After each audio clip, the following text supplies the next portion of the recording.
Good morning. How are you all? As she said, my name is Sam, and I serve on the crew here. Show of hands, who drove to church today?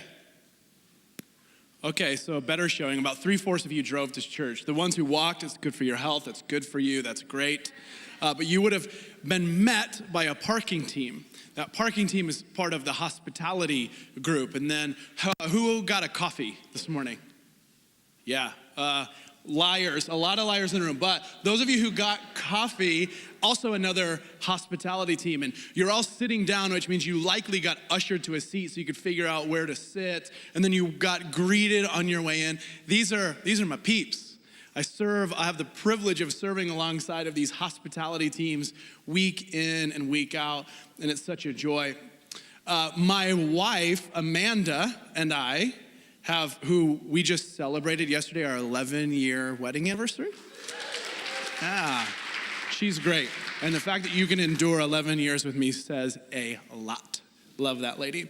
But we have with our 4 children, side note, one of the other things I really love about my wife is that she's raising up 4 little girls, and she's modeling for them what it looks like to be a woman full of resolve and energy and passion and truth-telling. So grateful for her in my life and in my daughter's lives. But our family has been calling Church of the Four Corners home for about 3 years now. Just love it here. It's like a family. I don't say that lightly. And with all of that, I'm just like really amped to be here. Look, I get it. You got robbed of an hour of sleep last night. And I'm sorry, but right now, we're gonna get over it. Because I need you guys on my level. I'm pumped to be here. I'm honored to be able to bring the word this morning. All right, yeah, come on. We're excited to be here. Listen, if you're able, would you please rise for for the reading of God's word. In Matthew chapter 5, verses 13 through 16, it says this: "You are the salt of the earth. But if the salt loses its saltiness, how can it be made salty again? It's no longer good for anything except to be thrown out and trampled underfoot. You're the light of the world. A city on a hill cannot be hidden. Neither do people light a lamp and put it under a bowl. Instead, they put it on its stand, and it gives light to everyone in the house.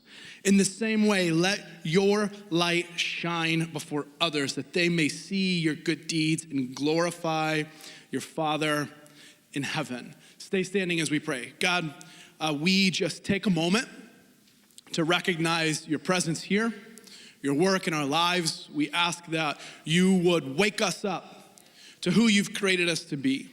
I ask that we would have ears to hear what you might be speaking to us right now, that we would have eyes to see what is the next thing you've put in front of us, and the audacious faith and the courage to step out into that. Thank you for what you're doing. Thank you for who you are. We give this to you. It's all in you, and it's all through you. So we ask that you would bless it.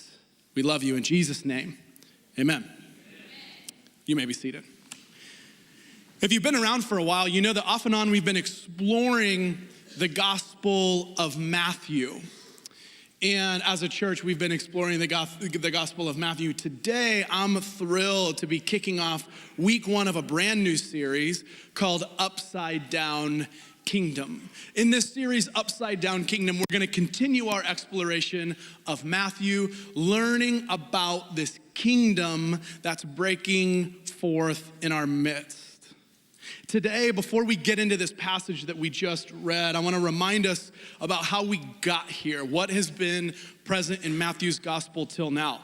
You may remember Pastor Craig preaching on the genealogy found in Matthew 1, and he used the genealogy to show us that God can and will use anybody to achieve his purposes.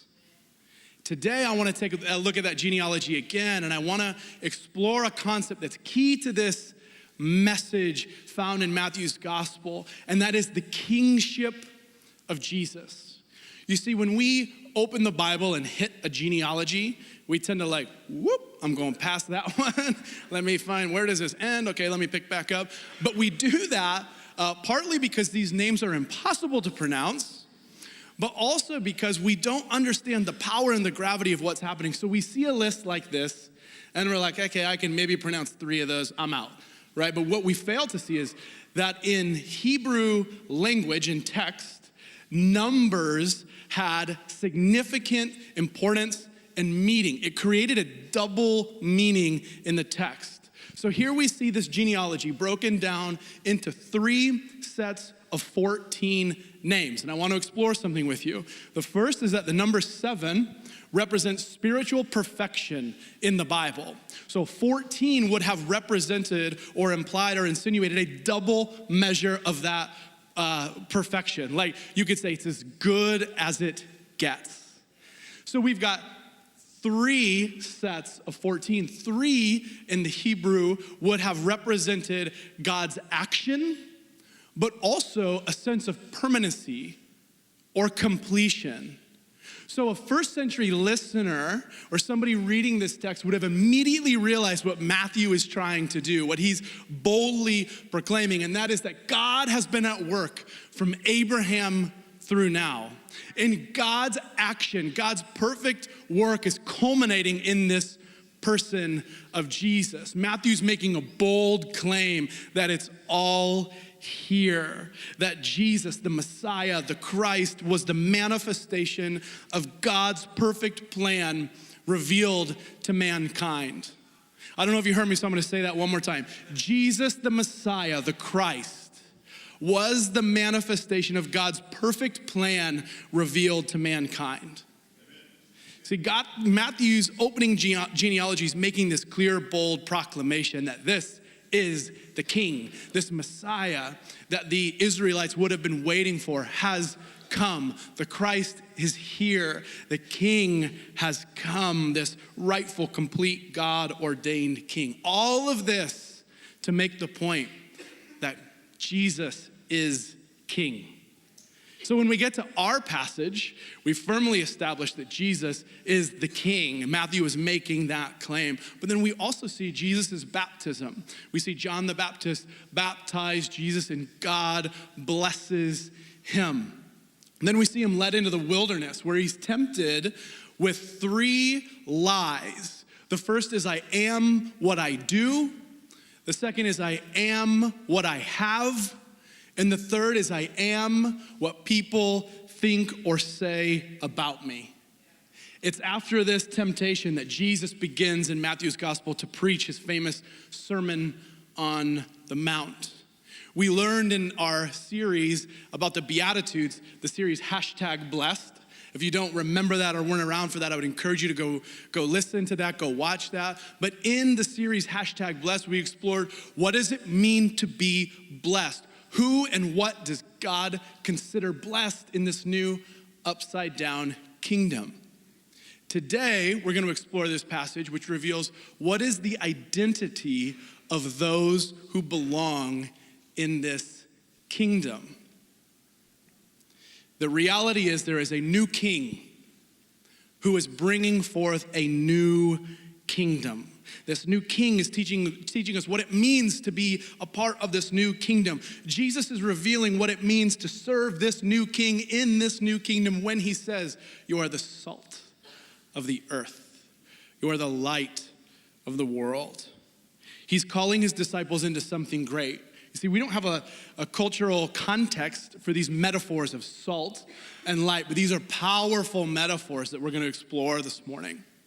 And Jesus says, if you notice, he does not say, when you get your stuff together, you can then become salt. Or if you figure that thing out, you have the potential to be light. No. What does he say? You are the salt of the earth. You are the light of the world. He's calling us to our true identity in this kingdom.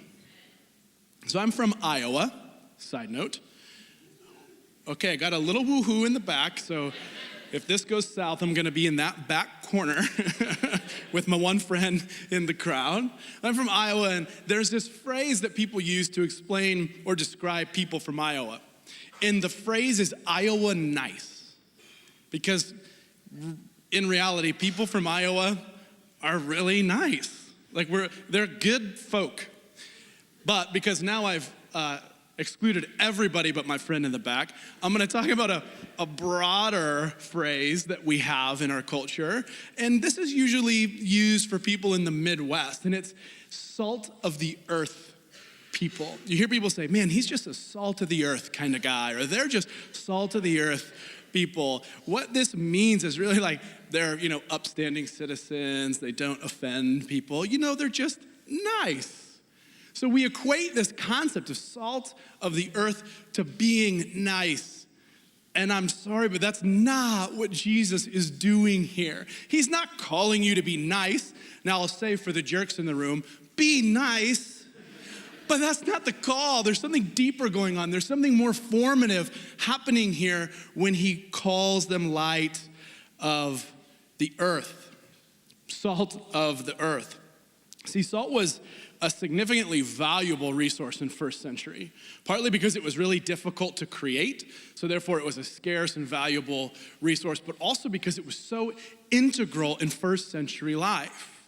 You see, there was an economic background to salt. It's actually even believed that Roman soldiers in this time were either paid in salt, or part of their pay was a stipend, essentially, to purchase salt.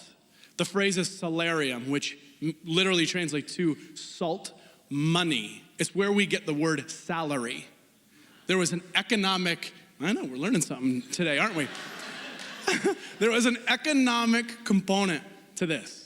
There was also a deeply religious tie to salt. If you look at the Hebrew Bible, the Old Testament, you'll see a salt covenant, which is a covenant that cannot be broken. You also see that the Hebrews were ordered to season their sacrifices with salt. So salt was an integral component in how we interact with God. There's also a social component at play here. There are scriptures in the New Testament. Season your speech with salt, or have salt within you. It talked about how we behave with one another socially. So this concept of salt was a powerful metaphor. Salt serves two purposes. One is flavoring, to add seasoning. The second is to preserve. You might be shocked to learn that in the first century, there was no deep freezes for those giant slab of ribs from Costco. So you had to season or use salt to preserve your meat. So salt protected from spoil or decay. So salt seasons, it adds flavor, and it preserves.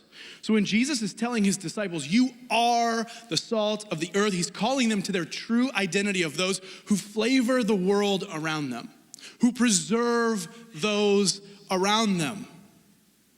Now, normally if I say, you're salty. Yeah, like if you've been called salty lately and you don't know this, you need to be offended. But today, in this moment, amongst friends, I'm gonna declare you all salty. And we're gonna own it. Loud and proud, let me hear you say, I'm salty. I'm salty. Today you get to be salty and not be offended. It's our natural identity. It's who we've been created to be. And there's nothing that's going to make you salty. There's nothing you have to do to earn your level of saltiness. There's no way to achieve the status of salty. There's no way to accomplish saltiness. You are salt. Therefore, you're salty. Now, the next analogy Jesus uses is the light. And the purpose of light, or what light does, is that it reveals. Light reveals. And in the Jewish consciousness, light would have been incredibly impactful, really important. Think back to the creation poem in Genesis. It says that God said, let there be light. And there was light. Light was God's original manifestation in the physical world. God revealed himself through light. We also see from the prophet Isaiah, God then used his people to be a light to all people. says, I'm gonna use you to be the light to the Gentiles. So there's this sense of national identity. What we are about as a people is to be light, revealing God's salvation to everyone. That is our purpose. That's our identity. Isaiah 49:6 says, I will also make you a light for the Gentiles, that my salvation may reach to the ends of the earth.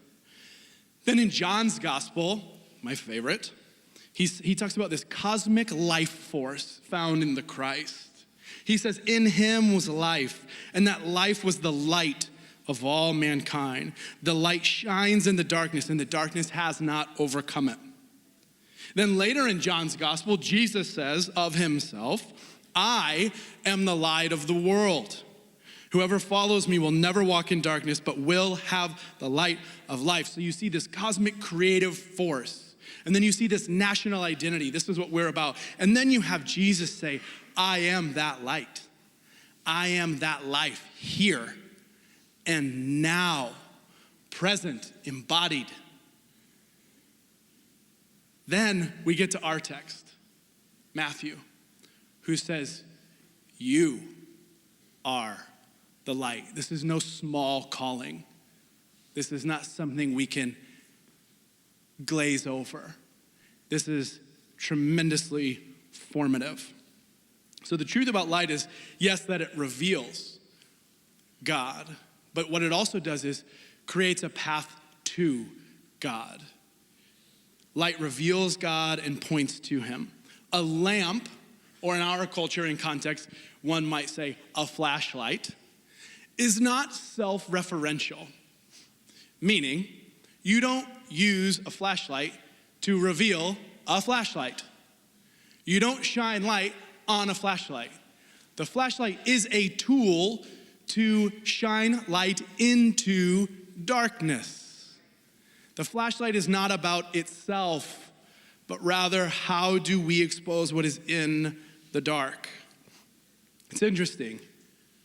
People tend to have this feeling or this burden to take God places or to carry God places. You'll hear people say things like, you know what, I'm gonna take God into that meeting. Or, you know, we're gonna get together and we're gonna take God into that part of town or to that city, or God forbid, we're gonna take God into that country. You guys, you can't take God somewhere he already is, because there's nowhere where God isn't already present. So we don't have to have this burden of carrying God around in our satchel. We simply need to be a people who reveal him where he already is, which is everywhere. Much like salt is naturally salty, can't help it, a lamp only needs to be lit in order to shine light. I love this because it's a reminder that there is nothing I need to do other than receive the light of life to shine to those around me. I just simply need God's presence and the fire of his Spirit to be a light in the world. In order to be salty, in order to be a light, the truth is we must be a sent people. Christians are called to be a sent people. In our passage, Jesus likens it to a city on a hill, meaning you should be able to be seen far off into the distance, but also that we need to be worked in to our surroundings, like you would work salt in to meat. We have to be close to that which we are attempting to season or add flavor to. You cannot season something you cannot reach. You have to be in proximity. And as I was reflecting on this concept of seasoning, being someone who acts as seasoning, I was reminded of this man. His name is Nusret Gökçe. Gökçe is a Turkish butcher. He was actually forced to leave home in the 6th grade to move to Istanbul to be a butcher's apprentice. He then grew into become an internationally known butcher and restaurateur. He has restaurants all over Turkey, all over the UAE, and is actually expanding and opening steak houses all over Europe, and even scheduled to open one in New York City. You may have not heard of Gökçe, this famous butcher and chef, but you may be familiar with his salting technique. And if you're not, you may have been wondering one time when Travis Kelce did a really bizarre thing with his hand as a touchdown celebration, because we might not know Nusret Gökçe, but we know Salt Bae. Here's the point. Here's the point behind this. You need to get close to that which you're attempting to season. And you need to do it intentionally. And if we can learn from Gökçe, what we can learn is, maybe a little flair ain't so bad when you're doing it. But how do we do this? How do we season? How do we preserve? How do we get close to that to which needs seasoning and preservation? We must meet people where they're at. You cannot isolate yourself from friends, coworkers, colleagues, family, whoever, and expect to be seasoning in the world, to add flavor to your surrounding. There is no seasoning if you live in a holy huddle. If you're confined to your 3 Christian friends, you will not be seasoning in the world. We also see this modeled in the Gospels as Jesus makes his way teaching and healing and proclaiming. Do you notice that he always reaches out to the people on the fringes? Do you notice how it's always the outcast, the one who had been discarded, the one who was out of bounds or off limits? That's where Jesus went. He even broke the Levitical law and would have made himself unclean time and time and time again, because he modeled for us. You have to get close to that which needs your seasoning. You have to be close to that who needs your help. We also have to move beyond, be willing to move beyond this binary view of people. The categories of good and bad, sacred and profane, in and out will prevent you from flavoring anything. The truth is, the reality is we have to be willing to be called up in our character while we are also being called to those around us. You can't do one without the other. So Jesus says in this passage that it's our good deeds that will cause others to glorify God. So I want us to think about some questions, some really practical questions. Are my good deeds causing people to glorify God? I'm going to ask us this. Who are we blessing? Where are we serving? Who are we serving? And where? Where are we fostering peace and reconciliation? Where am I proclaiming good news to someone who would otherwise not have any? Where am I proclaiming good news to someone who doesn't have any in their life?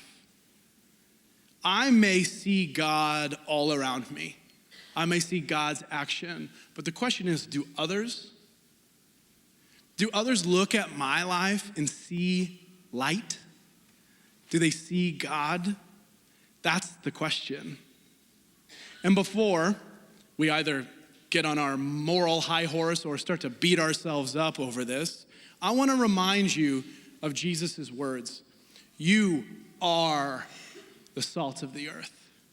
You are the light of the world. You have everything you need to be who God has called you to be. You are exactly who you need to be for God to use you to reveal himself to those around you. There's nothing you need to earn. There's nothing you need to strive for. There's nothing for you to achieve.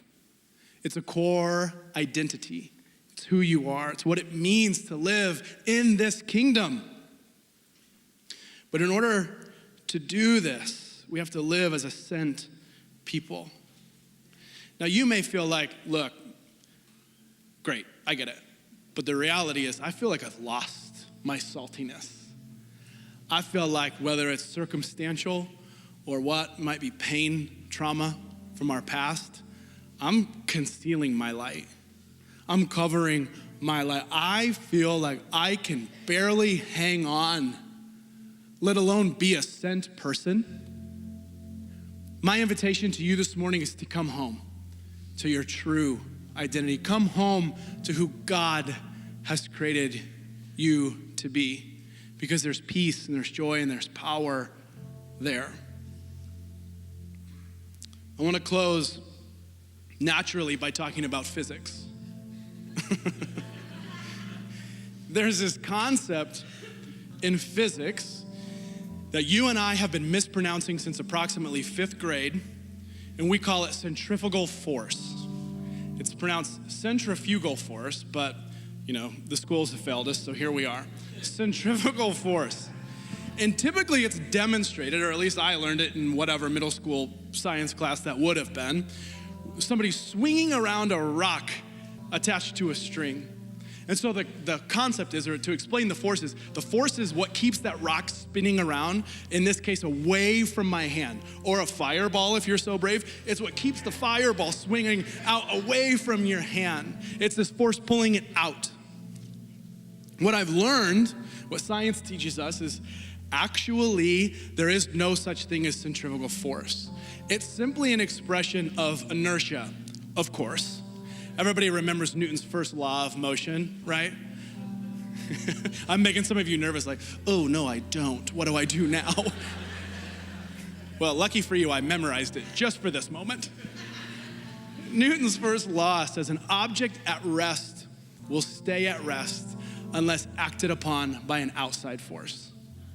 It says an object in motion will stay in motion unless acted upon by an outside force. So when you're swinging that thing around, the rock or the fireball or whatever it is, actually the rock or fireball wants to fly away in a straight line. That's what physics would teach us. That's what science tells us. But what's happening is there is a force at play. And it's the force of the string pulling that in, lassoing that back so that it can't fly away, continuing to pull it around. That's what makes it swing. This force is called centripetal force. Say it with me, centripetal force. And that force is what's pulling it back. My life, if I'm honest, and a lot of times my faith could be explained by talking about centrifugal force. There are distractions, there's my ego, there's busyness of life, there's all these things that seem to be pulling me away from who God has created me to be, pulling me away from who He's called me to become, pulling me away from my true identity in Him. But thank God for the fact that He's got me anchored. He's got me hooked. So even though I may get distracted, even though I may want to run away, I want to go in that straight line, He's pulling me back. He's calling me home over and over with grace and mercy and love. He's saying, come back, lay that down. You don't have to chase that. You don't have to earn that. There's not hope for you there. Come home. Come back to me. That's the power of centripetal force. Now, inertia, as we just learned, or in our refresh physics session, an object at rest will stay at rest unless acted upon by an outside force. You may say, look, that's me. I'm not distracted chasing shiny objects like you, but I'm not moving at all. I've been chewed up and spit out. I've been beaten down. I've gone through pain like you can't understand. I don't know if there's anything for me. I don't know if my voice matters. I don't know if my life has a purpose. And so you've shut down. You've become a shell of yourself. You're dormant. You're sitting, you're lacking momentum. If that's you, I want to ask you 3 questions. And I'm going to give us some time to think about the answers to these 3 questions if this is you. The first one is, Where do you see injustice around you? Where do you see injustice around you? Where is it that you say, oh my gosh, somebody needs to do something about that? We can't have that. Somebody needs to act. Someone else needs to go fix that. And might I ask you to contemplate if God is calling you to be that someone? If God has given you a desire in your heart that he's revealed to you, then you simply need the push, the encouragement, the nudge to step out and do something with your life. I would ask you, what breaks your heart? What makes you cry? Where are there situations or interactions or realities that just devastate you? And you feel like, how can there even be hope when this is the reality? What do we do about this? This can't be. And I encourage you to be part of that solution. You're right, you feel that way for a reason. And you have exactly what you need, and you are exactly who you need to be to step in and get involved, get engaged. The third thing is, what fires you up? What makes you come alive? What stirs something deep inside of you that it's like, oh, come on, I'm gonna do something about this. Something's gotta change. I gotta respond, I gotta do something. And then that whisper, that lie is, nah, I don't think you can do it. You're not good enough, you're not smart enough, you're not eloquent enough, you're not powerful enough. Well, let me remind you about the upside down kingdom that does not deal with the power structures that we're typically used to. This upside down kingdom says you're exactly who you need to be. You're exactly where you need to be to do the next right thing, one step at a time. I want you to receive the invitation to live your life as salt and light in the world around you. If you need a practical next step, if you're like, okay, you're talking to me, I would invite you, starting next week, because you missed it today, unfortunately, next week, go to Crash Course. We offer a 90-minute experience where you can learn how you're uniquely wired and gifted to make a difference, to help build this upside down kingdom, to truly belong and be put to work. Go do that. Discover what it is that's inside of you that God might be calling out.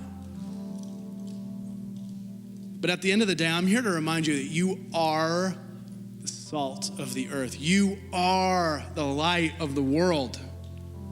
We simply need to come home to who God has created us to be.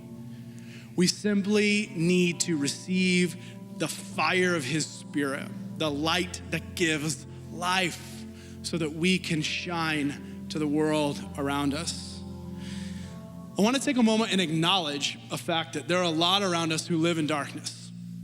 There are, and you may be one, living in darkness with despair, regret, a sense of loss.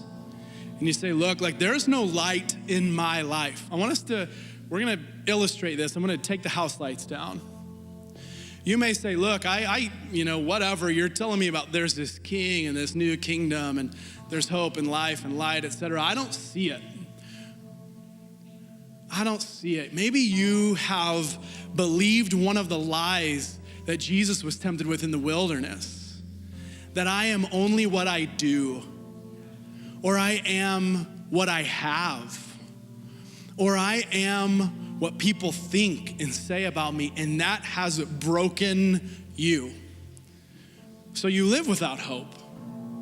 You live without light in your eyes because you've bought into this lie. I'm here today to proclaim a new kingdom. I am here to announce the reign of a kingdom that does not make sense to the power structures we're accustomed to. I am here to say there is a light. There is a light. And you may not see the light right now, but I invite you to wake up to the reality that you don't live in darkness because darkness cannot overcome the light.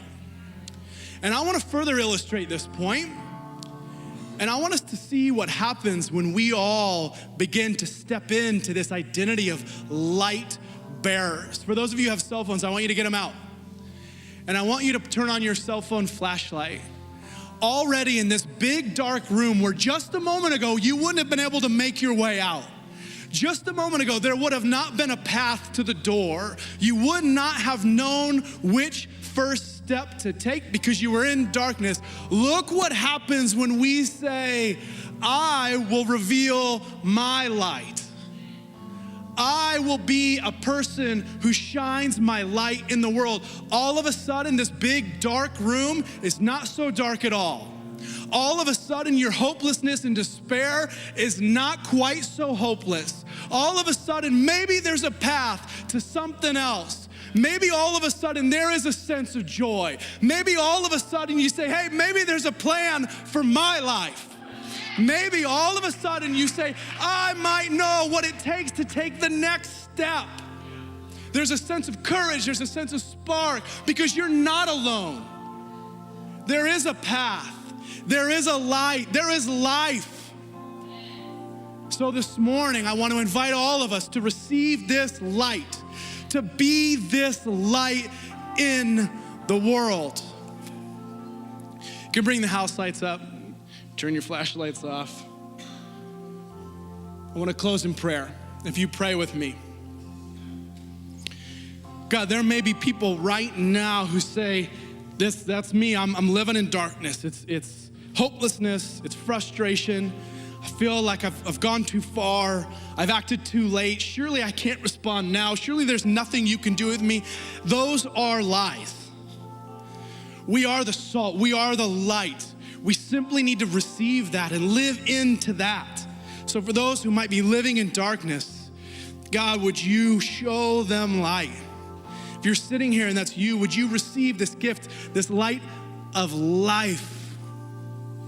Because he's not done with you yet. He's got something for you. You're here and you've got the gift of breath in your lungs. You've got today. I don't care what happened before. I don't know what's gonna happen tomorrow. But right now in this moment, you're here. So God's not done with you. He's got something for you. You are who you need to be. You've got what you need. You simply need to come home to this reality that there's a new king. There's a new kingdom. Maybe there's those of us in the room who live a life of centrifugal force, just running and chasing, overbooked, frenzied, trying to earn it, striving for love and peace, trying to plan our way to the next step, futilely chasing material possessions, wealth, love, acknowledgement, esteem. It's all lies. And it's pulling us away from who God's created us to be. Would you come home? Would you find the peace and the love of laying those down, of simply being, knowing there's nothing you gotta do. You can't outplan the world. God, call you back home. Maybe you're the type of faith that I talked about where you're a shell, you're stagnant, you lack momentum, you lack a vision for your life. Would God begin to reveal what he's placed inside of you that you're uniquely equipped to do? As you reflect on what is it that makes me come alive? What is it that breaks my heart? Where do I see things that need to be done? Would you be granted a courage to get after it, to go do it, to season and preserve the world around you, to shine a light?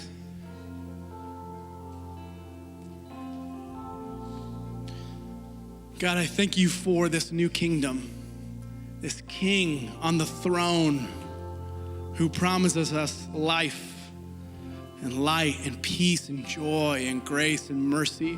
Would we be a people of this kingdom? Would you call us home?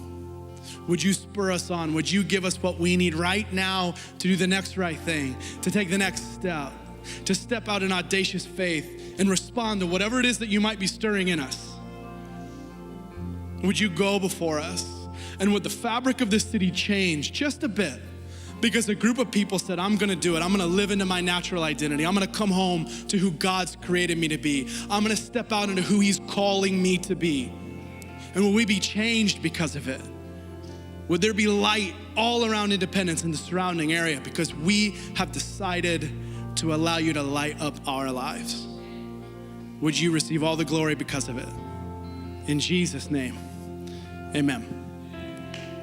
Amen. Yeah.